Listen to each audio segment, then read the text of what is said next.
اس کی فضیلت کے بارے میں جو چیزیں ہم کو معلوم ہوتی ہیں وہ احادیث سے ہیں۔ احادیث میں ہم دیکھتے ہیں کہ اس مہینے کی جو مخصوص عبادات بتائی گئی ہیں وہ روزے ہیں۔ حضرت اسامہ بن زید رضی اللہ تعالی عنہ بیان کرتے ہیں کہ میں نے عرض کیا، یا رسول اللہ، لم اراک تصوم من شہر من الشہور ما تصوم فی شعبان، قال ذلك شہر یغفل الناس عنہ بین رجب ورمضان وهو شہر ترفع فیہ الاعمال الى رب العالمین واحب ان يرفع عملی وانا صائم۔ حضرت اسامہ بن زید رضی اللہ تعالی عنہ بیان کرتے ہیں کہ میں نے سوال کیا، اے اللہ کے رسول صلی اللہ علیہ وسلم، میں آپ کو کسی مہینے میں سوائے رمضان کے اتنے روزے رکھتے ہوئے نہیں دیکھتا جس قدر روزے آپ شعبان میں رکھتے ہیں۔ آپ نے فرمایا کہ لوگ اس رجب اور رمضان کے درمیان والے مہینے کی فضیلت سے غافل ہیں، حالانکہ اس مہینے میں لوگوں کے اعمال اللہ تعالیٰ کے سامنے پیش کیے جاتے ہیں۔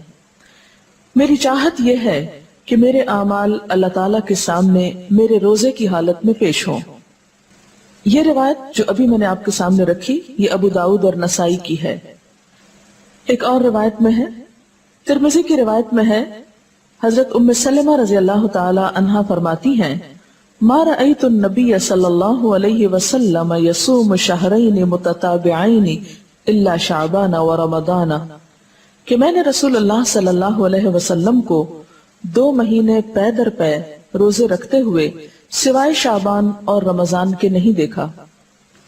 حضرت انس رضی اللہ تعالی عنہ بیان کرتے ہیں کہ رسول اللہ صلی اللہ علیہ وسلم سے یہ دریافت کیا گیا کہ ای الصوم افضل بعد رمضان، قال شعبان لتعظیم رمضان، قال فأی الصدقۃ افضل، قال صدقۃ فی رمضان۔